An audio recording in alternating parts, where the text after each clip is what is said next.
What's up, people?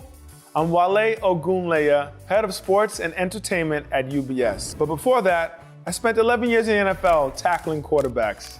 Today, I have the privilege of helping hundreds of athletes and entertainers grow their businesses and investment portfolios. Welcome to Level Up, where we explore different financial literacy topics to equip you with the knowledge you need to be financially fit. Let's get started. On today's episode of Level Up, we discuss the mental game of money. And when I played football, 90% of the game was up here. Throughout this episode, you'll see that it's not much different. I think my mindset is important when it comes to money because you really have to strike a good balance between overspending and not spending at all. And for me personally, I do like making purchases, so I want to make sure that the purchases that I make in the future, I can afford and I have the money to do so and I don't put myself in debt. On the second episode of Level Up, Mental Game of Money, we welcome the presence of Malcolm Brogdon. Brogdon, the penetration with the left hand. Who will help us master the challenges that come mentally with money management. Did you experience guilt when you first started making money? I feel very, very guilty when I make big purchases. You know, my mom raised me in a way that was like, you spending, $20,000 on a watch, 19 of that could have gone to people that need help, people that are less fortunate than you, people in Africa. I have my foundation and we build clean water wells in Africa. And, my mom would say stuff like that could be a well that you just pay for that watch. And she might think it's wasteful. For me, it's always been about balance. It's always been about being able to enjoy the money you have and be smart with it. And, and buy things that you've always dreamed of. I think that's part of it. I think you need to do that. But at the same time, you have to do it in moderation. And, as long as you're doing good with your money, you can enjoy it as well.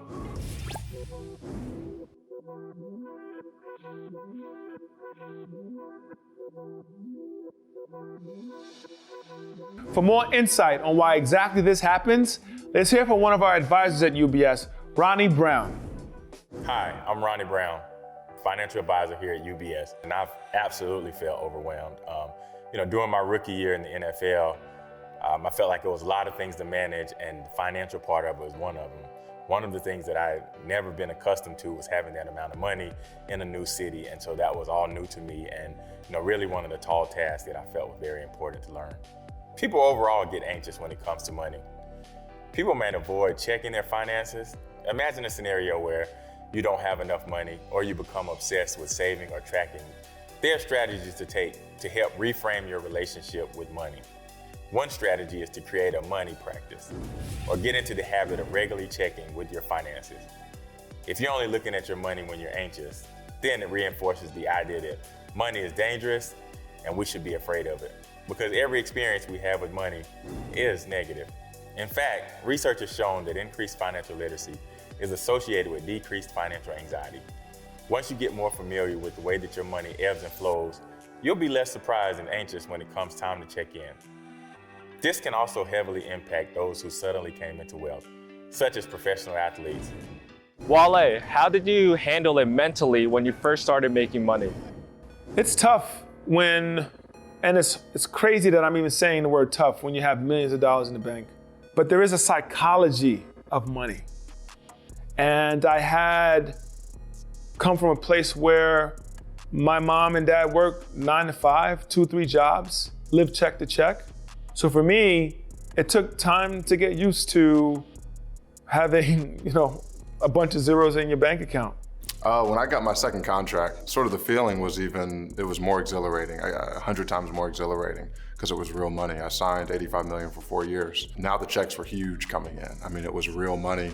We were talking, hundreds of thousands of dollars in every 2 weeks. I know it seems like this is what you wanted as a kid, but to actually have that happen was tough.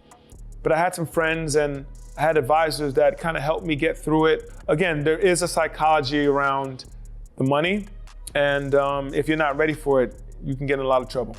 But I was still saving. I still didn't know a lot about money. It was my 4th year in the NBA. I was still getting adjusted to having money, but even making that type of money I think I switched financial advisors at that point. I had a good one, but I found, I think, a better one that suited me better, that was gonna do well for my money and continue to grow it for me, but also, be safe with it. And it, I continue to save.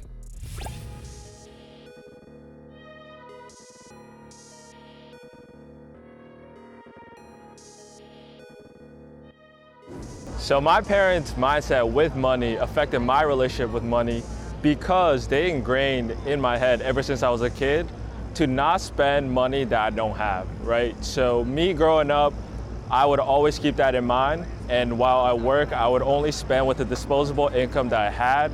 And I would try not to go in debt to buy purchases that I can't really afford. Each of us may have grown up very differently. And how you grow up heavily impacts how you handle and think about money mentally as an adult. There are 8 common parenting behaviors that can impact your money habits. For example, your parents may have been very frugal. Your parents may have spoiled you, or your parents may have been extremely charitable with their money. Your parents may have not even taught you about money. Your parents may have badmouthed the stock market. Your parents may have lived very large. Maybe your mother was a dependent. Maybe your parents got divorced. There are different ways to overcome each situation to help you develop a better mental game when it comes to money.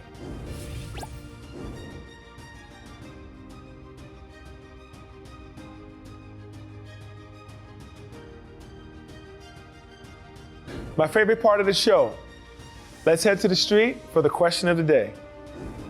Wale, how can you make sure you maintain good habits when you're handling your finances? To make sure you maintain good habits, you should automate good decisions and raise the barriers to making bad ones. Set aside a portion of your income to be automatically saved. It gives you a defined budget for your expenses, and it eliminates the option of overspending. If you want to spend more than your budget, it forces you to raise funds. And adding this simple extra step makes it a lot easier for you to stick to your budgeting plan. You should always take responsibility for your own wealth. Develop a solid financial plan and partner with a professional advisor or financial planners who can help you grow your wealth. If I had one good thing to tell athletes or anyone watching, is just because you have large sums of money doesn't make you an expert at money. Get with trusted advisors or someone you trust that can help you understand what the decisions you're gonna make when it comes to your money. And also, have someone close to you that understands where you come from and can now help transition those emotions in a positive way so that you're not blowing your money on stupid things. Thank you for joining us on this episode of Level Up. We'll see you next time.